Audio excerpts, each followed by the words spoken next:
Hi everyone, welcome back to my channel. Bersama aku Indah Vanessa. So teman-teman, di video kali ini seperti judulnya yang teman-teman tahu, aku mau ceritain pengalaman aku ketika aku interview visa Amerika. Dan teman-teman di sini, kalau misalnya teman-teman mau tahu bagaimana pengalaman aku, teman-teman bisa nonton video aku sampai habis. Oke? So ya udah, langsung aja kita mulai videonya dan happy watching guys. Jadi waktu itu aku interview di tanggal 3 Desember di tahun 2020, tepatnya jam 9.15. Dan itu bener-bener lumayan pagi guys. Jadi jam 9.15 aku harus udah sampai di US Embassy. Dan US Embassy sendiri itu tempatnya ada di Jakarta Pusat, di depan banget Monas, seberangnya ya, seberang Monas tuh. Itu gedungnya gede banget, kalian pasti tahu deh.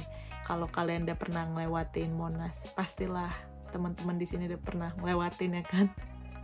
Oke, bercanda ya. Jadi pada saat itu aku menemui sedikit struggle ketika aku mau jalan ke interview. Aku kejebak macet guys, padahal aku udah spare waktu 2 jam loh sebelum jam interview aku itu, tapi tetap kejebak macet.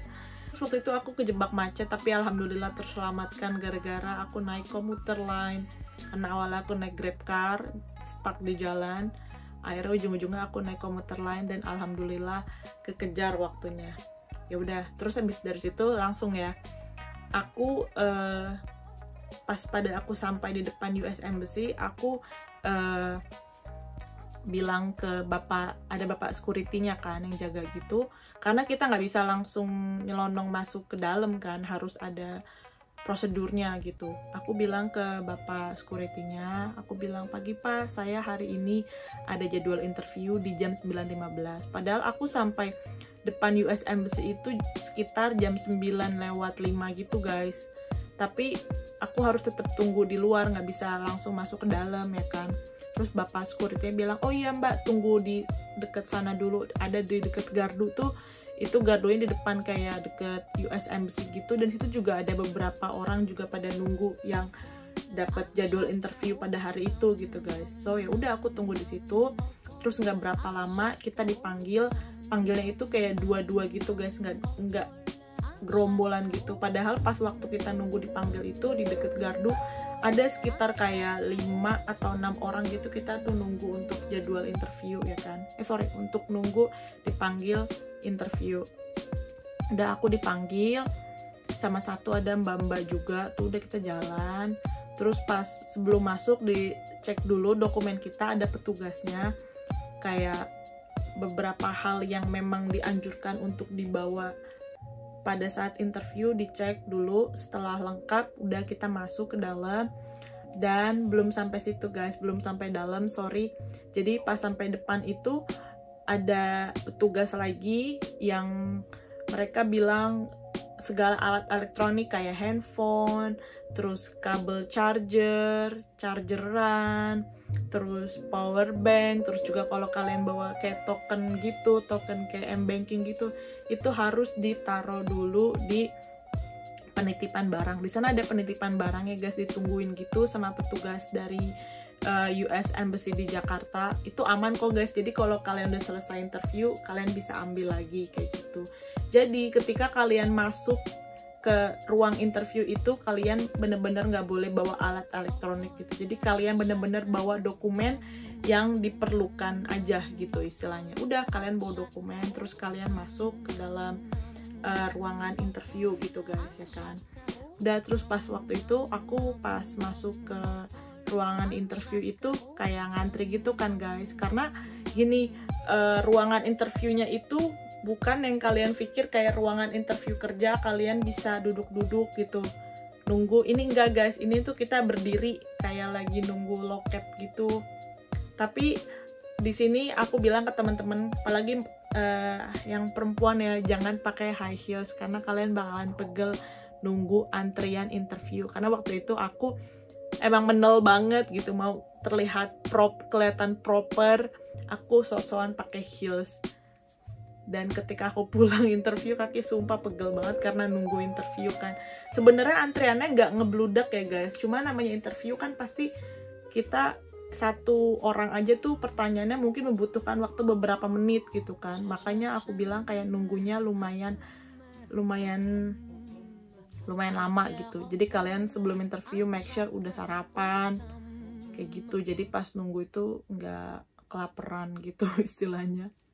Ya udah, terus habis dari situ aku kan nunggu tuh. Jadi waktu itu gini guys, setiap visa itu antriannya beda-beda. Waktu itu aku antri di visa imigran kan, karena aku bikin visa imigran. Itu antriannya yang paling panjang dibandingkan visa lainnya kayak visa kerja atau visa kayak visa fiance gitu. Antriannya kan beda kan. Itu antriannya cuma satu doang gitu. Yang paling panjang tuh visa imigran ini sendiri gitu. Makanya aku nunggu nih lumayan lama. Nah guys, jadi pas itu kita antri, jadi kayak cuma satu antrian gitu. Dan sebelum di interview, pas kita antri itu, kita dipanggil satu-satu untuk ada petugas dari US Embassy juga. Cuma petugasnya ini beda, sekarang petugasnya itu kayak dia tuh kayak di kaca gitu. Kita tuh kayak di loket gitu guys. Jadi tuh dilapisin kayak kaca super tebel gitu. Jadi kita face to face tapi tetap dilapisin kaca. Dan waktu itu perempuan ya, kayak ibu-ibu gitu, staffnya itu dia bilang, oh iya saya lihat beberapa dokumen kamu dulu gitu kan. Kayak waktu itu yang dilihat itu dari aku kayak surat nikah aku, terus juga akte lahir aku yang asli, paspor aku tentunya, ya kan. Udah tuh dilihat sama ibu staffnya kan. Udah habis pada saat itu ketika data-data yang dilihat sama staffnya itu udah udah memenuhi syarat, kita antri lagi untuk the real interview gitu. Dan pada saat itu aku interview itu yang menginterview aku itu orang luar negeri. Kayaknya kalau dari aksennya sih dia orang Amerika gitu, aksen bicaranya bahasa Inggrisnya bahasa Inggris Amerika gitu kan. Jadi ketika di interview itu pertama kali kita disumpah guys. Jadi kita harus bener-bener memberitahu, informasi yang kita kasih tahu itu yang sebenar-benarnya gitu kan, nggak bohong, nggak peres kayak gitu istilahnya, yang bener lah gitu kan istilahnya. Udah tuh sumpah dulu tuh kan, udah. Terus habis dari sumpah bapak yang interviewnya itu dia ngomong, saya bisa bahasa Indonesia kok, kalau kamu nggak kurang paham pakai bahasa Inggris, jawabnya kamu bisa pakai bahasa Indonesia. Tapi guys, kayaknya kalau kalian interview itu, apalagi kalian mau keluar negeri ya, mendingan pakai bahasa Inggris aja, jadi kelihatannya tuh kayak nilai plus gitu. Gak masalah kalau grammar kalian tuh masih berantakan, bahasa Inggris kalian masih kayak belum begitu fasih gitu. Aku bahasa Inggris aku aja masih acak-acakan guys sampai sekarang aku udah di Amerika gitu istilahnya. Belum fasih lah gitu istilahnya. Cuma nggak apa-apa, kita kan namanya bahasa Inggris itu bahasa kedua kita gitu. Kita lahir di Indonesia karena pertama yang diajarkan itu bahasa Indonesia gitu. Jadi bahasa Inggris itu kayak bahasa tambahan gitu kan. Kita tetap masih belajar gitu. Ya udah, jadi kayak aku pas waktu interview aku pakai bahasa Inggris, dia tuh yang nge-interview itu ya mungkin dia paham lah apa yang aku sampaikan gitu, karena pertanyaan yang ditanyakan itu juga pertanyaan yang berkaitan tentang suami aku gitu kan, kayak semacamnya kayak tanggal lahir suami aku, kerjaan suami aku tinggal di mana, pokoknya yang berkaitan tentang suami aku, terus kayak berkaitan tentang hubungan kita, kapan kita pertama kali ketemunya lewat mana, terus juga tentang pernikahan kita gitu, istilahnya kayak gitu guys. Jadi pertanyaan-pertanyaan yang mungkin familiar buat aku gitu ya. Iya dong familiar gitu kan, namanya dia tanya, yang interview itu tanya tentang suami aku, dan aku sudah pasti tahu tentang segala seluk-beluk suamiku gitu kan. Jadi ya alhamdulillah sih kayak lancar aja gitu aku jawabnya gitu, meskipun kayaknya aku tahu grammar aku emang salah gitu, cuma ya udahlah gitu istilahnya, yang penting aku ngomongnya pakai bahasa Inggris gitu. Kalau grammar salah, apanya salah itu nomor 2 gitu istilahnya kan. Gitu, jadi udah pede aja pakai bahasa Inggris kan. Ya udah. Nah, udah tuh habis dari situ gak lama ditanyain seputar. Pokoknya pertanyaan wawancara tuh mengenai semuanya tentang suami kamu. Gak mungkin yang interview itu nanyain tentang neneknya suami kamu atau nanyain kayak tetangganya suami kamu tuh enggak. Itu cuma ya udahlah istilahnya, apalagi kalau kamu bikinnya visa imigran ya kan, istilahnya kamu udah ada sponsor gitu, itu kayak ya udahlah gitu, insya Allah istilahnya bakalan di approve gitu. Yang penting kalian data-datanya itu benar, bukan data-data yang dimanipulasi. Terus juga kalian jawabnya tuh tenang, calm down, jangan jangan grogi gitu. Karena kan kalau misalnya kalian bener, ngapain harus takut gitu istilahnya. Kuncinya kayak gitu guys. Jadi intinya gitu aja sih guys. Kalau interview imigran visa, bener-bener yang interview itu kayak memperdalam pertanyaan tentang kamu dan pasanganmu gitu. Aku kurang tahu nih kalau pertanyaan untuk visa lainnya, kayak mungkin visa kerja, visa fiance, atau visa holiday, pertanyaannya itu kisi-kisinya apa, aku kurang tahu ya, karena yang aku buat ini adalah visa imigran. Udah tuh, terus abis itu pas selesai interview dikasih kertas putih gitu kan sama bapak interviewnya, yang interview kita. Udah abis dari itu dibilang congratulations, your visa approve gitu kan, intinya gitu deh. Pokoknya dia bilang visa aku tuh approve. Kayak yaudah aku bilang makasih, kayak gimana sih gitu kan, kayak kalian tuh kayak abis interview, terus apa yang kalian punya ekspektasi tuh kalian dapatkan pada selesai interview. Pasti kan kalian bahagia, bilang terima kasih juga sama yang interview gitu kan. Udah, terus abis itu yang bapak interviewnya yang interview aku itu dia bilang kamu tinggal nunggu untuk proses paspor kamu tuh balik lagi gitu kan. Nanti kan emang di dalam paspor kita itu kan emang ada stiker visanya kan gitu. So ya udah, aku nunggu beberapa hari gitu, dan aku jemput visa aku di RPX yang ada di Tebet. Aku nggak kirim aku nggak kirim paspor aku tuh ke rumah gitu. Jadi aku jemput paspor aku tuh di RPX gitu. Tapi teman-teman pas udah selesai interview di sana ada pilihan sih kan, yang kayak kertas putih itu kalian harus submit gitu, submit pilihan kalian mau diantar ke rumah paspornya atau kalian mau jemput ke RPX. Itu kayak ekspedisi untuk khusus visa Amerika gitu sih, setahu aku ya. Karena ya sama aku jemputnya di di RPX itu gitu kan. Udah deh guys, abis interview ya udah, abis itu selesai aku keluar, terus ambil handphone sama barang-barang elektronik yang disimpan sama staff dari US Embassy, karena sebelumnya kan kita nggak boleh masuk ke ruangan interview membawa handphone tuh kan, nggak boleh. Pokoknya semacam alat-alat elektronik nggak boleh deh dibawa gitu kan istilahnya. Udah habis dari situ pulang dan menunggu konfirmasi ketika aku udah ready buat bisa pick up paspor aku di RPX Tebet.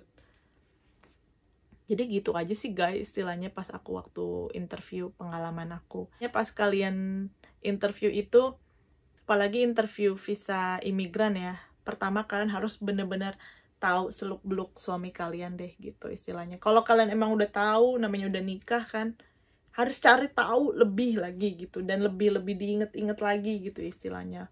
Karena kadang gini guys, hal yang kayak simple gitu loh, kayak aku emang udah hafal gitu tanggal lahir suamiku, terus kayak dia kerja di mana gitu, itu seketika bisa buyar loh kalau kalian tuh lagi grogi gitu. Jadi ya intinya gitu, kalian harus bener-bener hafalin. Kedua, jangan pakai grogi. Gak tahu gimana caranya kalian ngilangin grogi, intinya kayak dibawa santai aja, jangan terlalu serius banget. Karena waktu itu serius guys, aku nggak bohong, pas waktu aku interview visa itu, jadi kan ada barengan juga sama aku tuh wawancaranya. Dia itu malah selang kayak 5 menit lebih awal dari aku gitu kan. Dia maju buat interview gitu. Abis dari dia baru aku, kan kayak sebelah-sebelahan gitu. Itu yang selesai aku duluan guys daripada dia gitu. Padahal dia duluan yang di interview gitu. Aku sih nggak tahu kayak untung-untungan atau mungkin karena dari jawaban aku kali ya. Aku mikir tuh aku bener-bener di situ kayak confident banget gitu. Kayak salah nomor 2 lah istilahnya. Yang penting aku pede dulu, yang penting aku nggak grogi dulu. Istilahnya kayak gitu guys. Kalau misalnya salah kayak paling kayak kalian cengengesan gitu kayak, oh iya, oh iya baru inget nih gitu. Karena aku ada kok beberapa yang aku rada meleset dari pertanyaan gitu. Cuma aku kayak bercandain aja gitu. Istilah aku bawa kayak santai. Karena tadi hilangkan rasa grogi kalian gitu. Jangan kayak kelihatan banget kalian tuh kaku gitu, kayak udah nyantai aja, kalian tuh emang bener-bener tahu seluk-beluk pasangan kalian gitu. Kayak sih itu aja ya guys pengalaman aku waktu aku interview visa Amerika. Oke teman-teman, sebelum aku closing dulu video aku kali ini, aku mau kasih sedikit kabar gembira. Jadi guys, hari ini alhamdulillah aku mendapatkan security social number. Jadi ini tuh kayak semacamnya aku dapet ini, aku udah bisa urus green card aku, dimana kayak ini tuh kayak buat izin tinggal di Amerika. Terus juga kita bisa untuk daftar untuk asuransi kesehatan di sini. Terus kita bisa buka rekening bank dan bisa juga mendapatkan pekerjaan, cari pekerjaan di sini udah bisa gitu loh. Kalau kalian udah mempunyai social security number gitu. Dan ya aku happy sih aku dapet ini gitu. Dan aku dapet ini pas aku udah di Amerika gitu. Jadi aku dapet ini kayak aku ngurus ini tuh kayak berapa hari pas aku udah sampai di Amerika. Dan sekarang ini aku udah mau hampir 1 bulan di Amerika gitu guys. So teman-teman, kayaknya sekian dulu video aku kali ini. Dan see you on my next video. Kalau teman-teman suka sama video aku, jangan lupa dibantu like, comment, dan subscribe-nya. Dan di sini teman-teman, kalau mungkin aku ada salah-salah kata, aku minta maaf. Dan di sini kalau misalnya ada teman-teman juga nih yang sekarang lagi mau menunggu proses interviewnya atau mungkin mau tanya-tanya aja soal proses visa Amerika, teman-teman juga bisa tulis di kolom komentar, nanti bakalan aku bantu jawab. Thank you for watching and have a good day everyone.